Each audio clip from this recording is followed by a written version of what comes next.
Hi, good day to you. I am so happy to introduce our guest to you today. They're Roy and Nicole. They are the creators, Roy Allen and Nicole Brook. They're the creators of Hold Fast, and they're wearing their sweatshirts, their hoodies. And they're also owners of Peterburgers.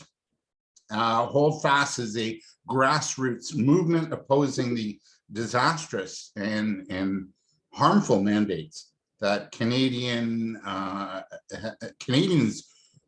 coast to coast have gone through over the past 2+ years. Locally, provincially, federally, all levels of government are imposing the mandates, and they've had adverse reactions on friends and family and loved ones. We see it. We see it with youth. We see it with mental health issues cropping up. We see it with an increased suicide rate. We see it in that people who have illnesses aren't getting treated because they're a little bit afraid to go. So without immediate collective action and uniting our voices to stand up to these sanctions, our country will never eradicate the government's power over our rights and freedoms. And we're seeing it more and more every day. So I want to welcome you both to this is a new podcast I'm creating on leadership. It's called Leading from Within, or from the inside out, rather. And it's really about claiming the human spirit, where we stand up in the face of challenges and have that courage to, like you have the courage to inspire and change and bring forth right action. So Roy Allen and Nicole Brook, they're two individuals who totally inspire change. They've stood up to human dignity. They're about uniting people, and they're about having, that courage to fight for human rights. So welcome to you both. Thank you for having us. Yeah.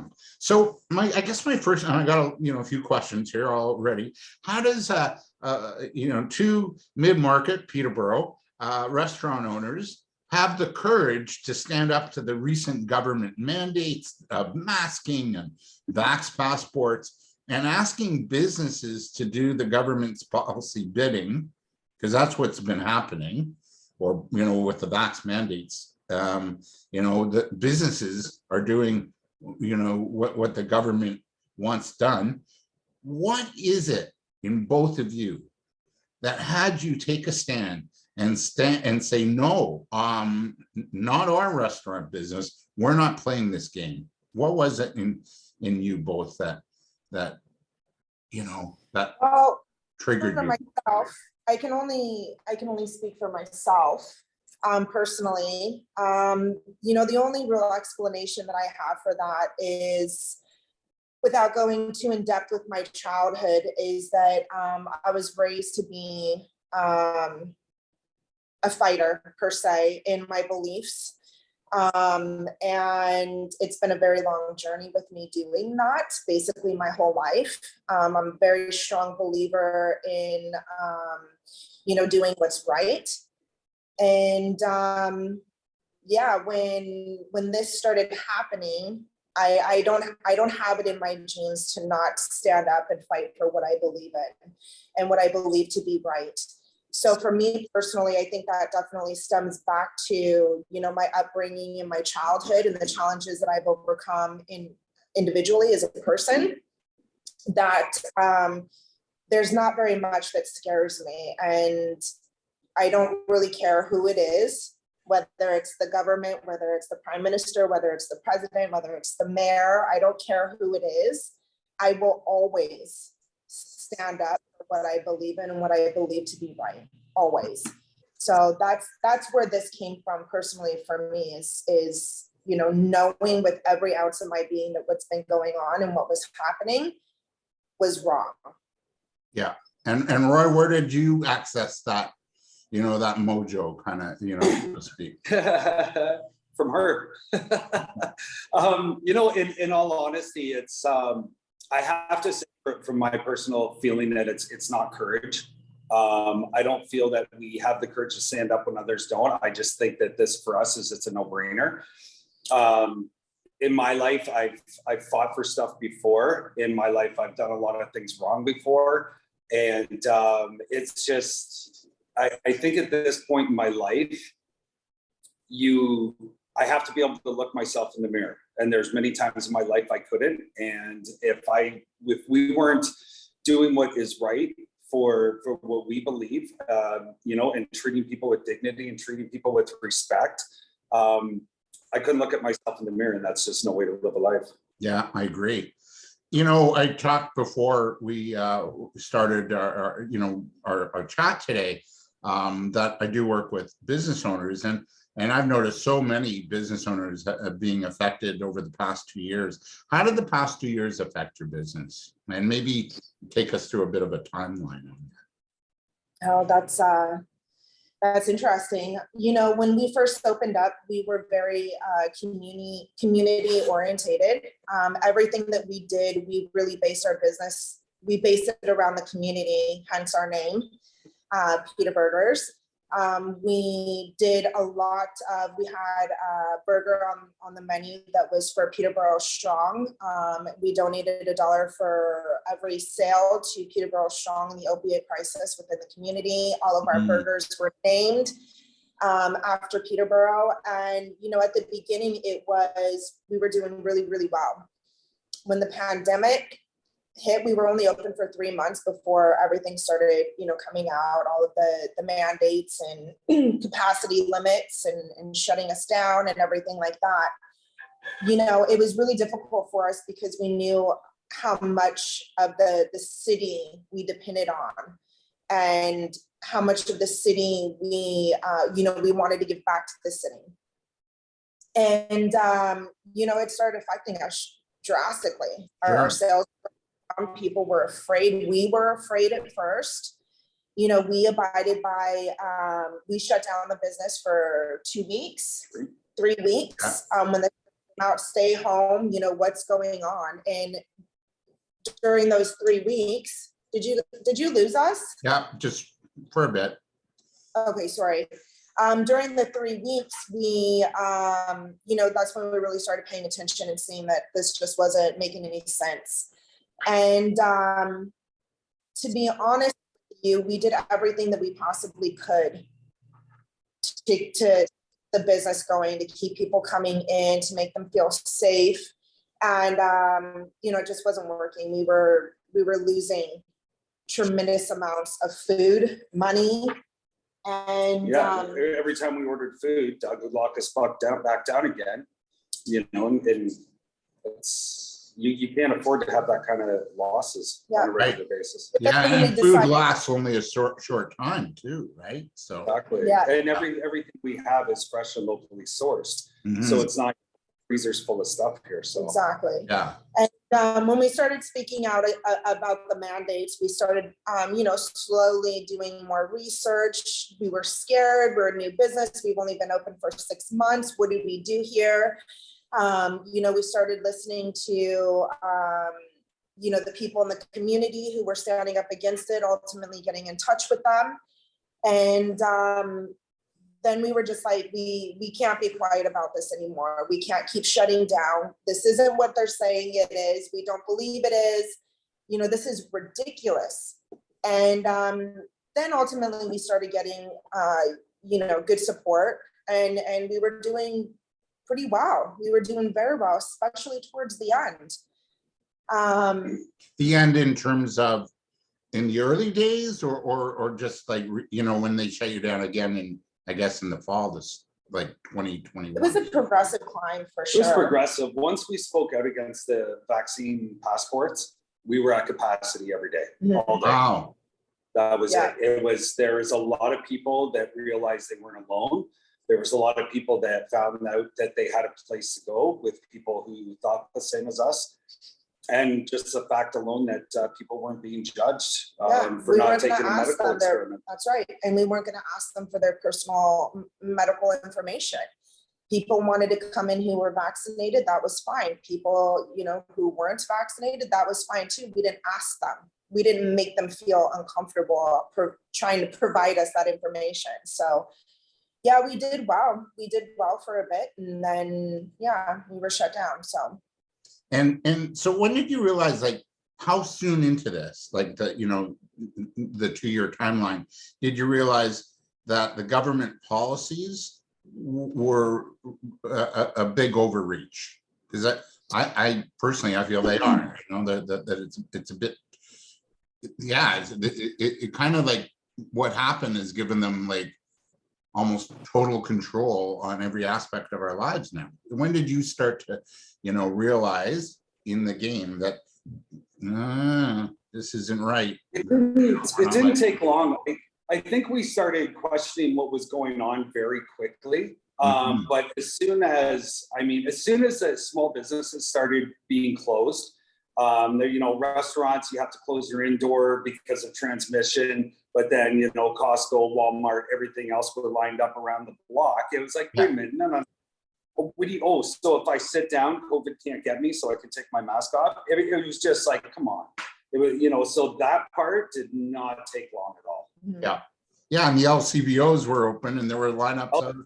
Yeah. And we don't need alcohol. Right. Yeah. And it's just progressively exposed itself. I mean, at this point, it's just absolutely ridiculous, everything that's coming out and how just, it seems like common sense has gone out the window. We were driving through Tim Hortons, and one of the things that drove me absolutely insane was that they would grab my money by hand, grab all of my drinks and my food, they give me my change, put it in a tray, and then stick the tray out the window to me. And I'm going, what are they doing? Like, I don't understand why they're doing this. They're taking my money, giving me change, touching all my stuff, and then putting it in a tray because they don't want to have interaction with me. Like it was, I didn't understand as I was watching people why they were doing what they were doing. Why are you wearing gloves but touching your cell phone, grabbing your wallet, touching the handle to get into your door, and then taking off your, like, it didn't make any sense, these preventative measures that people were taking, because it was just so far-fetched to me. I'm like, are you only connecting 3 of the dots to the 50 that are here? You're touching 50 things, but you think you're protecting yourself. It's crazy to me. Yeah. Yeah, it didn't take long. Now in Peterborough, you've got a bit of a wonking there. That might be putting it mildly. And the head of public health is really pushing the narrative of the past 1.5 years. What was the first action you took to sort of counteract their narrative, their actions, these, this overreach that they put forth? When did you, start to take action, and what were those first steps? Well, we didn't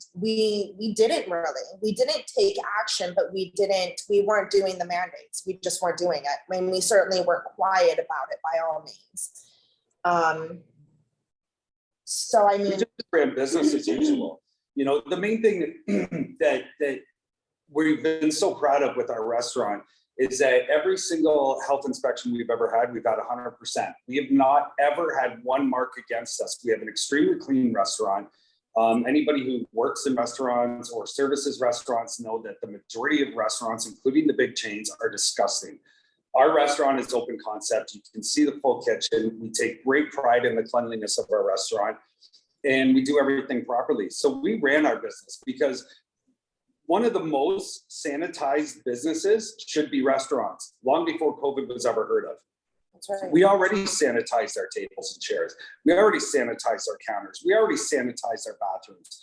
We were, so as far as I'm concerned, there is nothing that the government put into place that actually works, because those little masks don't actually stop it, don't do anything. And you're allowed to take them off at the table. So why am I going to waste, we're going to run business. We've never had a sick person in our restaurant, with COVID or without.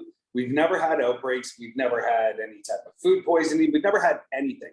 So we're going to run our restaurant and provide for ourselves and our children as is. That's all we wanted to do. So we didn't. So you faced, lockdowns. You had a closure again late last year. I know you just reopened again. What is it that keeps you going? Like what's that yeah, that stick-to-itiveness that you both have. For myself, I honestly don't know. I honestly don't know. It's the amount of stuff that we have going constantly every day from the second we open our eyes till they actually go to sleep, not just close them. It's literally, it'll be like, you know what, we're going to take the day off tomorrow. We're going to chill. We got to, you know, and then instantly something comes up and we're like, we're jumping, we're gone. It's a reflex. It's a natural reaction now. For me, it's so in my face. I see everything that's going on and everything that continues to surface. The scientific facts, the doctors, the silencing, the censorship, the narrative.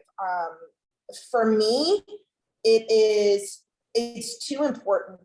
It's too important to me to give up, to not give up, to walk away and try to forget that this is going on. This is affecting all of us. I do it for, the people who are doing it beside me, the people who are fighting, the other groups, the people that are waking up, our children.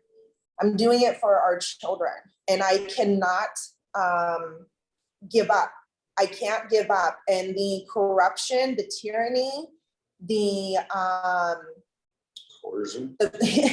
all of it is just way too much for me to say, okay, you win. I'm not gonna, play my role in this movement any longer because, you've got your hands in everybody's pocket, or everybody's being bought out, or, they're putting people in jail, political prisoners. Like, this is crazy. We're in this position because too many people have said, okay, and trusted the government and not stood up. That's why we're in the position we're in. So we just can't stop. Absolutely not. Freedom never sleeps. Yeah, that's true. Who's supported you that, through this in terms of, and then in terms of the support, who really surprised you with their support? Great question. Great question. I think who really surprises us, the best example we can give of that are total strangers.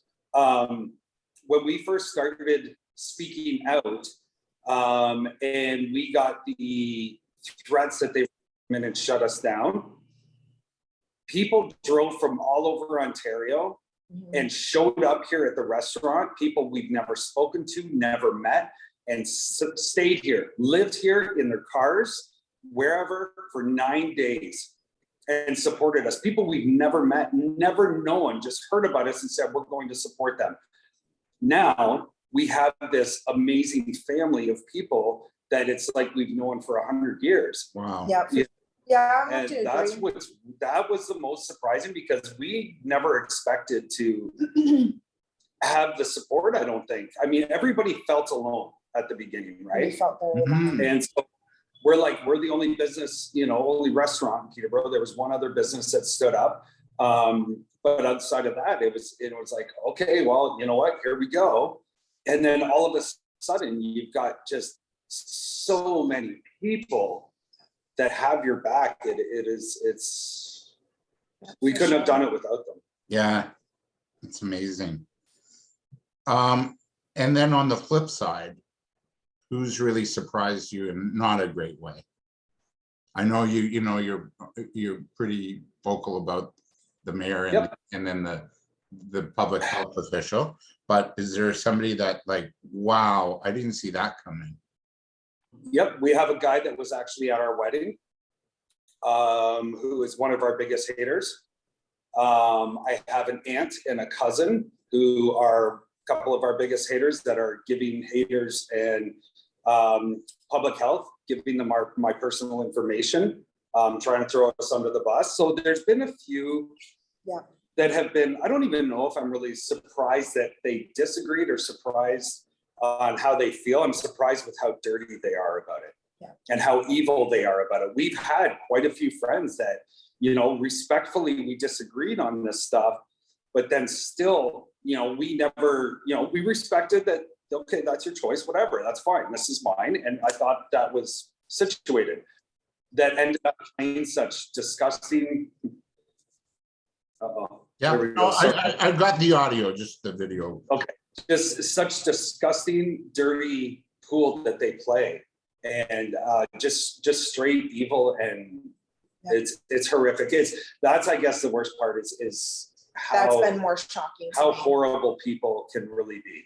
Yeah, That's been the most shocking part to me. Yeah. The lies, the digging up of past stuff. I mean, this guy was talking the other day. He's like, I've looked up information on this Nicole Brook, founder of Hold Fast, and she's bad news. And I'm thinking to myself, I'm like, why don't you share that? Because truly, I've never broken the law. I've never been arrested. I've never been charged. You know what I mean? I haven't been a perfect person in my life, but by no means no more, than the average person. We're not criminals here. And the lies and the things that they are coming up with is just mind blowing to me. I'm like, you guys don't even know who we are, at all. And you're making up all of this stuff, and they literally dig. And then when they can't find anything, they start making things up. And people believe that. And it's wild. That's shocking to me. Some of the stuff that I see, some of the things that they post, and it's like, they've accused me of beating her. They've accused me of cheating on her, and tagged the Peterborough Public Health in it. Right on their wall. And I'm in great detail. In great detail, yeah. Not It's just, amazing. Roy cheated on Nicole, but going into detail about, nasty stuff and posting it right on Peterborough Public Health. And we're going, and this is acceptable. We're the bullies here. We're the, domestic terrorists. Because we won't ask for a vaccine passport. It's wild. yeah, it is a bit wild. And dear God, you work in the restaurant food service industry. Who's got time for an affair? Well, You're the working best part is 24/7 pretty well. Best part is that apparently it was with the waitress, and the waitress is our 17-year-old daughter. So yeah, they don't They don't know anything. Yeah, we've got 2 staff in the kitchen right now, but it's always just been the 3 of us for the first year and a half, so it's just wild. Kids are what we call cheap labor. Yeah. Well, not so cheap. They probably No, not anymore. not anymore. I want to like what you're saying. How do you manage your anger? Because to me, there's what I'm hearing. Your journey has been really brutal at times. How do you manage your anger? And it's a really good example of having a real high emotional quotient, and having that emotional intelligence going on. How do you manage that? What do you do to manage the anger, the frustration, and the hurt? Because it's hurtful. I've had my own family too not agree with, some of what I am doing as well in some cases. So how do you manage that? And yeah, just Well, that's a really good question, because we're human and mistakes have been made. We were triggered one really, really bad time. And ultimately it was caught on video, and that video is actually, the haters like to keep reposting it and reposting it and reposting it. And so it's just not going away.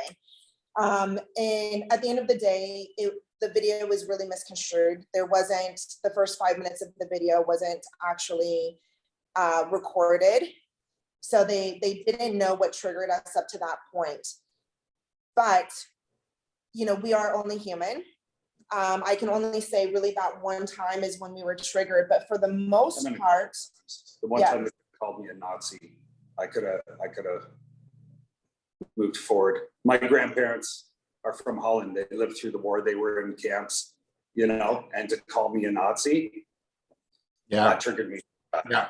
And the Dutch did so much for the Jews in Germany, as we well know. I mean, Schindler's List, he was from, Yeah, we try to not pay too much attention to it.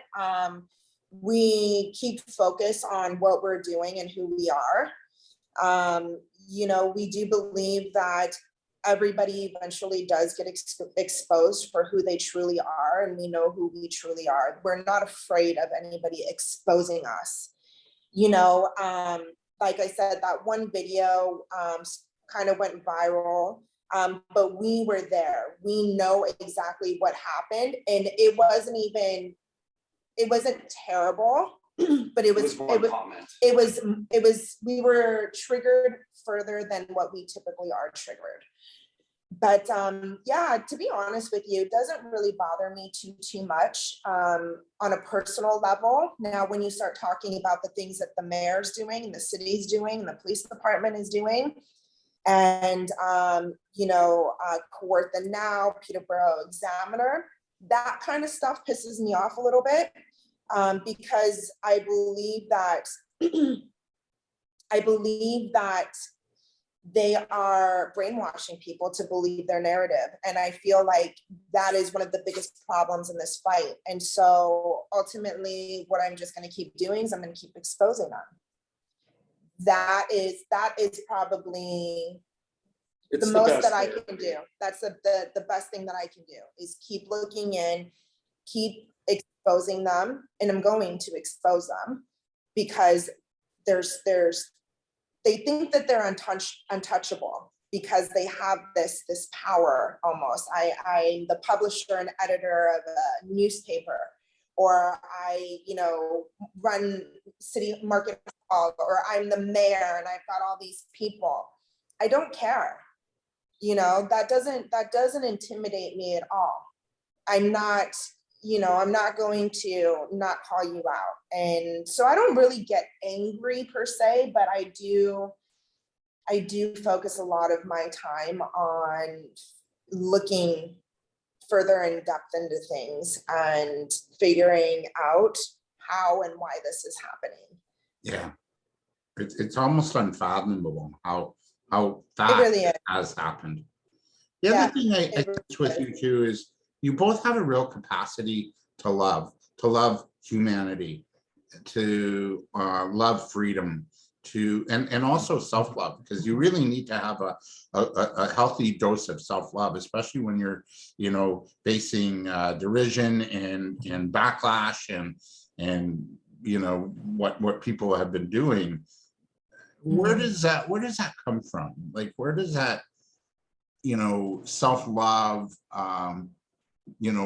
that strong belief in yourself come from? Is it a spiritual part spiritual, or is there somebody maybe that really influenced you both as kids or when you were younger? Where does that come from? How do you access that? For me, that's a big one. A lot of people don't know a lot about me. I wasn't raised here in Canada, but I can say that with my childhood and what I have gone through growing up, I can write a book about it. You're probably the first person that we've actually even brought this up to. But yeah, I had quite an abusive childhood, and I've walked many walks of life in my lifetime. I've lived all over the place. I've met a lot of people. And one of the things that I think got me through the things that I was personally dealing with my childhood and my experiences was to actually not look at myself and look at the other person and find compassion for that person, to understand why they did the things that they did to me, why they did the things that they were doing to themselves, why they were, in the position that they were in. And I grew a tremendous amount of compassion for people and their own personal struggles. And in a sense that made me very much not feel sorry for myself. It made me be able to heal myself and not, not focus on myself, but ultimately go, well, this person is doing this because of whatever their childhood, or, they were abused, or they feel a certain way. And so I think everybody fights those personal battles. And for that, I know life is hard. Yeah. I know life is, and nobody's had a perfect life. But I think it's important to remember that somebody there's always somebody who's had it harder than you, harder than me, Yeah. you know, and that's where that's ultimately where what are you laughing about? Nothing. I see you. No, these are great questions, and I'm thinking to myself, it's ironic because I had a great childhood growing up, very normal childhood. At 18, I was the victim of a very, very violent crime, which people involved with that ultimately took the life of a 6-year-old boy as well. And I had very hard PTSD from that, which led into a good decade of severe substance abuse problems. I fought back through all of that. Been clean for 15 years almost now. There you go. You know, but I still suffer a lot. And one of the things I suffer a lot from is I don't have a lot of self-love. I've done a lot of terrible things, and I've, you know, have had a lot of guilt over that. It's not really, a lot of that for myself has to do with, I need to, for my own heart, I need to be good. I need to help people. I feel I need to make up for, you know, my bad juju, you know, and it's not something that I set out to purposely do. It's just where my heart is now. It's a natural reaction for me to want to help people that deserve to be helped. I love it. And I love what you're both saying. I really encourage you, Nicole, to write the book because, you know, we all go through trauma, and our trauma sort of shapes our decisions as adults, as we grow and get older. So I really, I think your book would be really beneficial to a lot of people. Yeah. I actually see a speaking career for you too. My goodness. Right? Yeah, why not? You know, you can hold, like, you know, little group therapy at Peterburgers, you know, Right. and a mean burger, you know. I just you got a really nice relationship going. How did you help each other manage through all of this, you know, to reassure each other in all the adversity that's been really thrust upon you for the past 2 years? Honestly, it's a lot of Nicole. She handles it way better than I do. I can get brought down much easier. Out much easier. She is my rock, and but it's bizarre because we are so similar, but we are so different. So, you know, she's the yin to my yang, and we just things we do. It just, when you find your soulmate, it's pretty hard to explain why it works. Yeah. I just want to, we're almost done. I just want to talk about your time in Ottawa. And boy, you know, the media painted a very different picture. And I had friends that went and said, oh my God, it was the best. What did you uncover and learn about your time in Ottawa during the truckers rally? Wow. We learned a lot. We learned humanity still exists. That's right. And we learned the devil. And the devil. Yeah. We, you know what? We learned that only through unity, compassion, and love are we going to get through this. And I can honestly say that in Ottawa, I've never experienced anything like that before. Just walking through the streets and experiencing genuine love and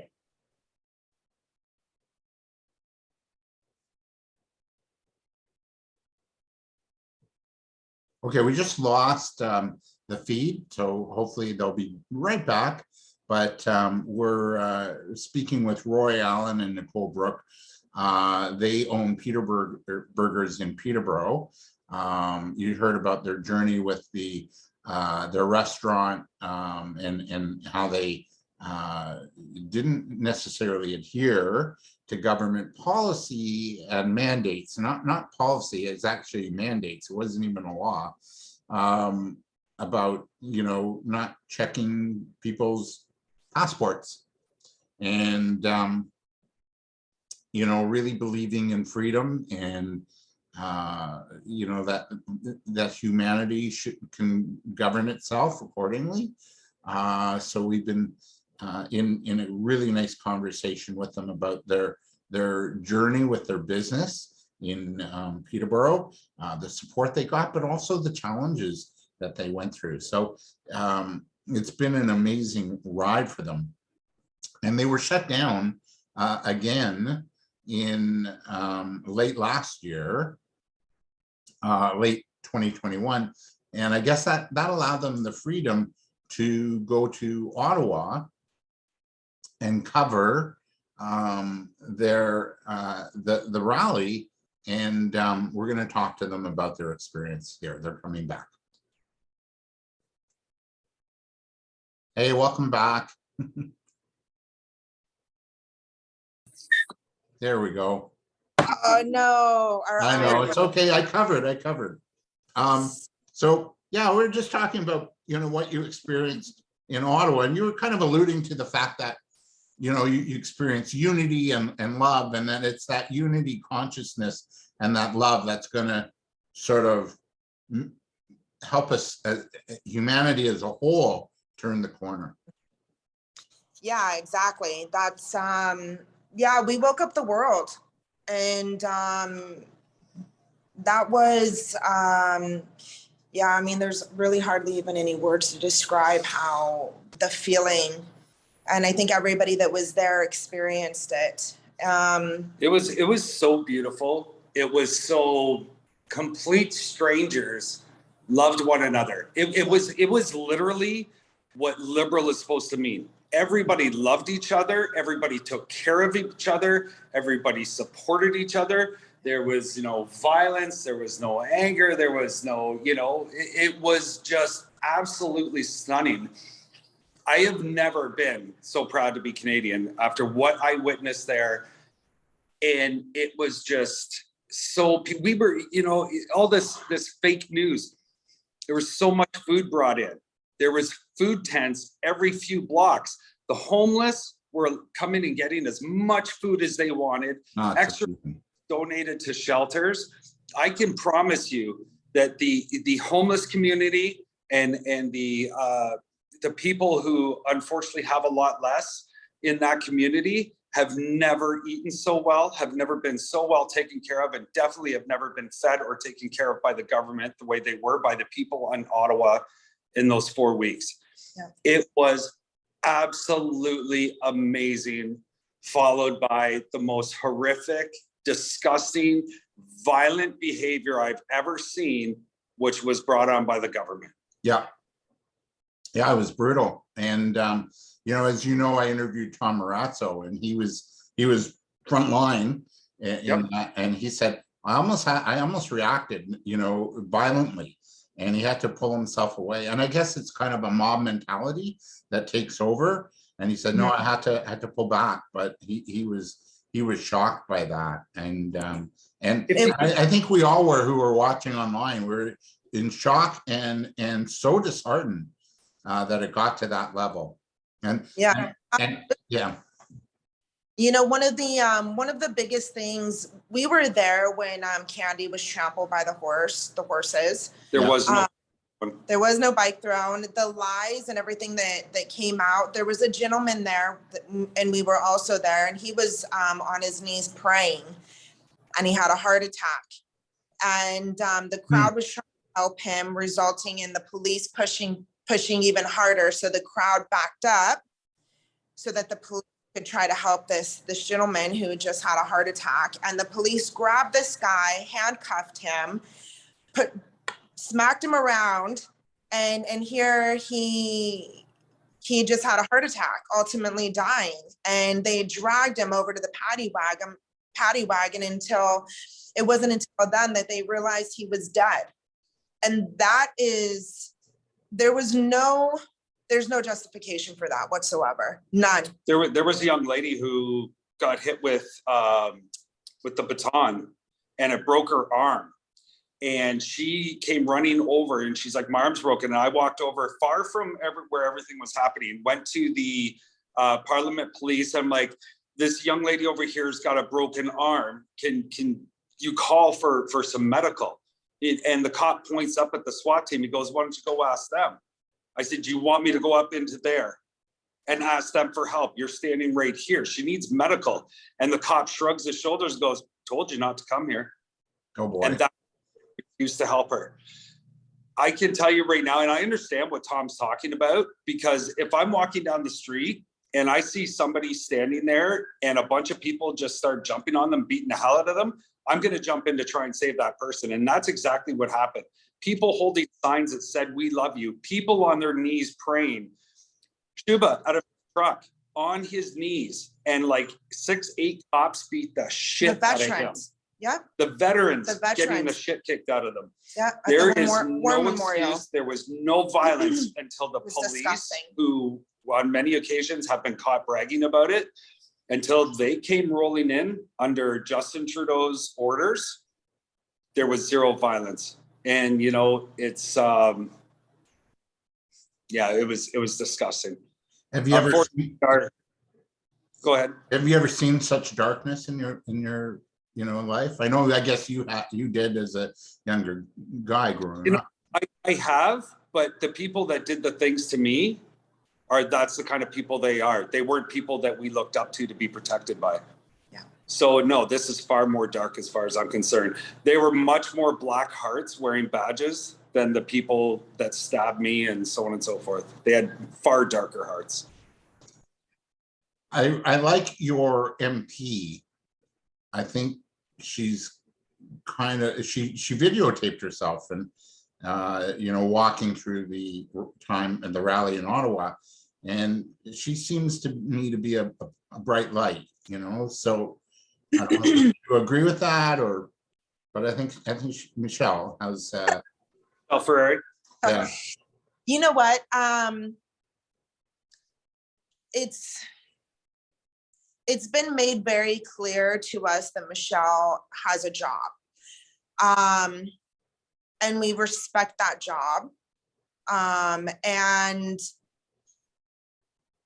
But do we respect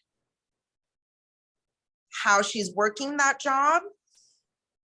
Within our personal belief system, we would like to see more.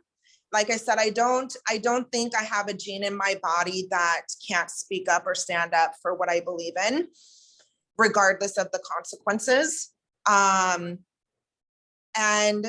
so with that being said, there's a political game that politicians have to play or choose to play. I don't know which one it is, but we would like to see more out of Michelle. She has been going before the House, and she's been speaking about the federal mandates being dropped far more than anybody else. We respect that. We respect that she went live in Ottawa, and she was, trying to get the truth out there about it being safe and loving and how she felt safe. Would we like to see more? Absolutely. Would we have liked to have seen more prior to that? 100%. We kind of feel like there were so many people in Ottawa, and it was really being brought to light how many of us there were, that she kind of got the go ahead that, okay, well, this is safe to talk about now. And I would have personally liked to have seen more of that. And I would personally like to see a little bit more being done within the community of Peterborough. She doesn't have to necessarily come down to Peterburgers and say, I support Peterburgers, because we understand our views and our stances. That's dangerous for her.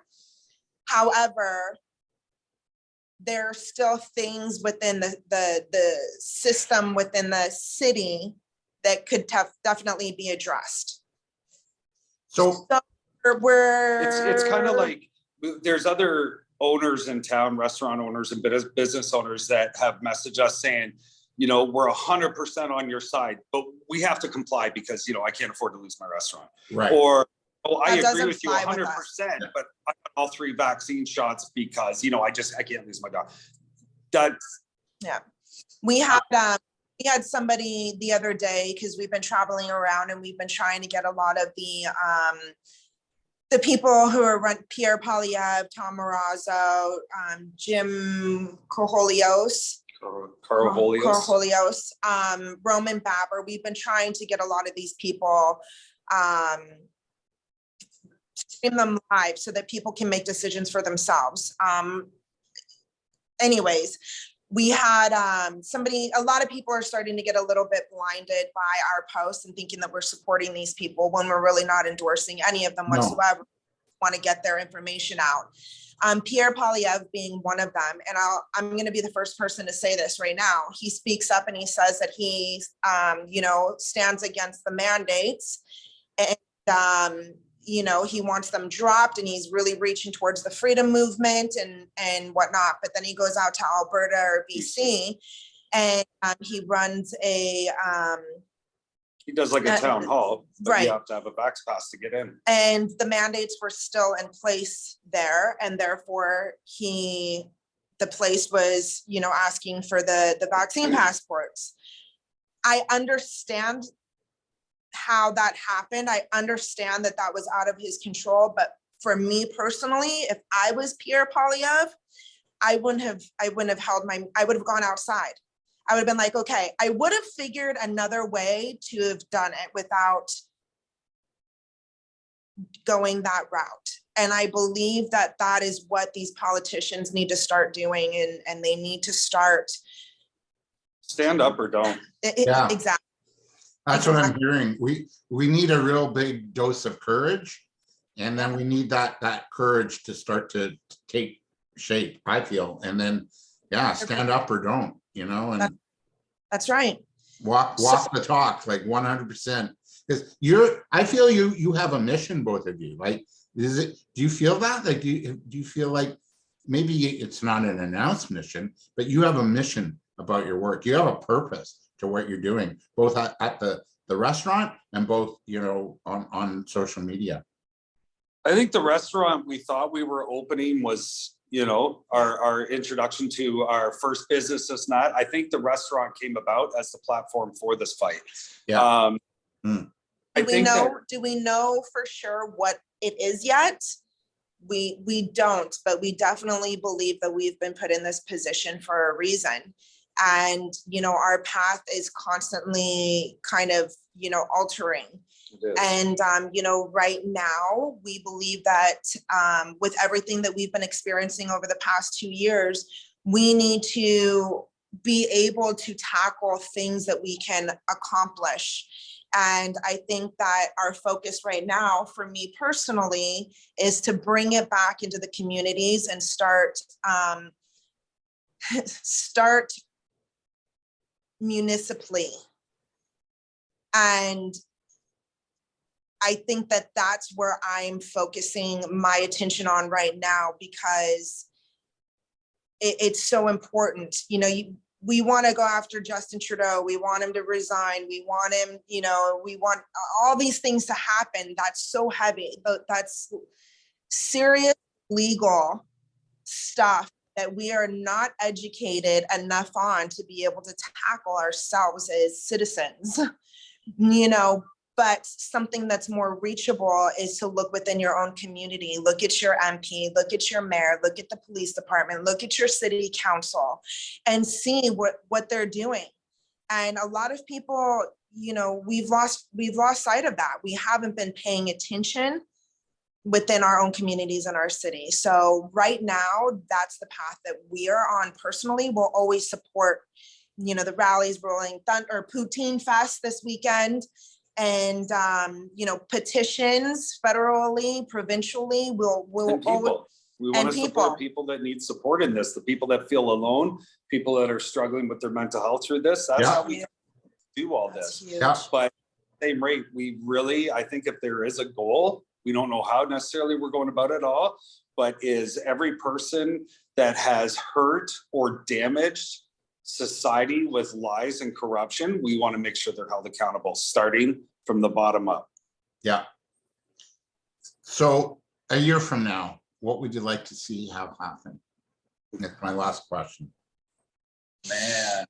A year Well, from we'd now. like to see what happened because I don't think it's going to, but I don't know, we And- gotta think positive. World, totally. In a perfect world, I would like to see us united, all walks of life, all medical decisions, all of that put aside. And I would like to see us all on the same page in agreement that changes need to start being made within the government and our world leaders. And I'd like to see the country taken away from the government and given back to the people. Yeah, here too. yeah, Yeah. And- can get past this nasty divide that has been brought upon us, because it is hateful. We've seen some hate through this. Yeah, and it breaks your heart, you know. It's like sometimes it's hard to generate yourself and keep going in the face of that hate and the darkness and the negativity. So I just really honor and salute you both. I really do. Thank you. Thank you. Nicole and Roy, I really want to thank you for this today. Just continued success and good health. Where do we reach you to learn more and to connect? Well, we have a Peterburgers page, a little bit more on the business side, but we accept messages on there. Anybody has questions about our burgers or our location or anything having to do with that, there's Peterburgers on Facebook. Our Instagram was hacked and our Google has been hacked as well, so you can't contact us on those. But we also run Hold Fast. There is a public page on Facebook.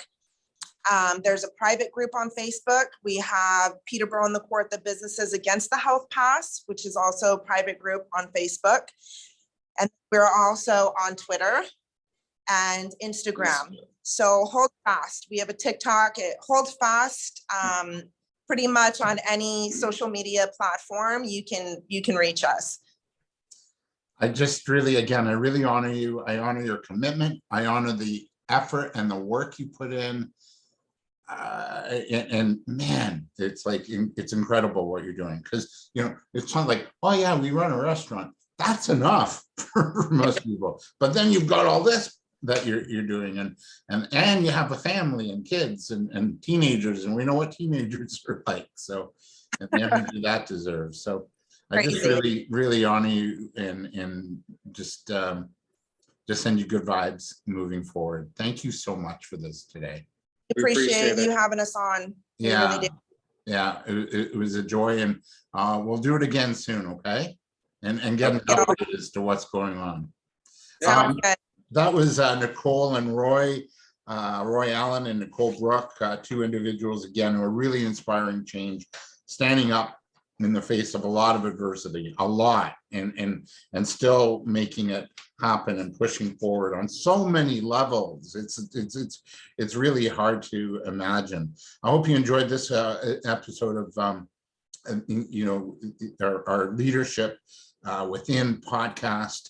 We're going to be doing more of this, and we'll see you very soon with another guest.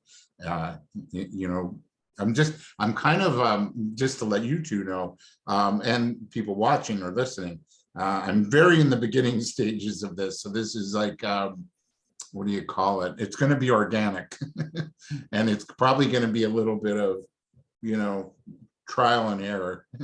Probably more error than trial. That's how you grow. That's it. Thank you both. I really appreciate it.